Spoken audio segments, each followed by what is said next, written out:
सुंदरगढ़ जिला राजगांगपुर पौरपालिका अंतर्गत सुभाष छक अग्रसन भवन मुख्य रास्ता बाबा छक पौरपालिका छक रानीबंध ओभरब्रिज विजु राज्य राजपथ लिपलोई छक जगन्नाथ मंदिर मुख्य रास्ता एवं विभिन्न स्थान मानकरे संध्या परे परे गाई गोरु रास्ता अवरोध करी बसुथिबा पूर्वरु मध्य अभियोग होई आसुची। एहार स्थायी प्रतिकार आज मध्य समाधान न हेबारु बारंबार दुर्घटना घटी धनजीवन नष्ट हेबा सह गाई गोरु मृत आहत हेउथुबा जणा पड़िछि। किछि दिन पूर्वरु रानीबंध मुना ग्यारेज निकटस्थ विजु राज्य राजपथ ठारे रात्रि प्राय 11 घटिका समय सुंदरगढ़ पटु आसुथिबा कंटेनर HR16 D0264 राउरकेला अभिमुख जाउथिबा समय उक्त रास्ता रे गाई गोरु पळंकु धक्का देबा फल एकाधिक गाई आहत हेबा सह 4 रु 5टी गाई मृत होइतिबा सूचना मिलिछि।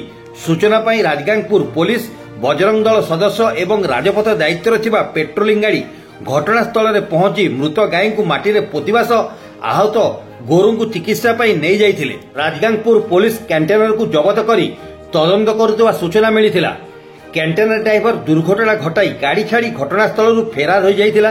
उक्त समस्या किपर स्थायी भाव में समाधान करा जिवो से नहीं पौरपालिका स्थानीय प्रशासन गुरुत्वर सह विचार करने पर विभिन्न महल दाबी होइछि।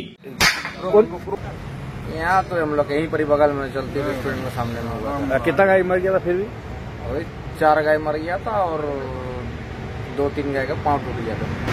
आदमी पुलिस आया तो फिर हम लोग भी उतना नहीं पता, फिर आगे तरफ में फिर जो गाड़ी में फंस गया था वहाँ। अच्छा, जो गाड़ी मारा था उसको वो गाड़ी को ले गया था थाना वाले। और जो गाय सब जो घायल हुआ था वो सबको बजरंग दल लाए थे, वो लोग ले गए थे। सुंदरगढ़ जिला राजगांगपुर देवव्रत मित्र रिपोर्ट क्रांति ओडिशा।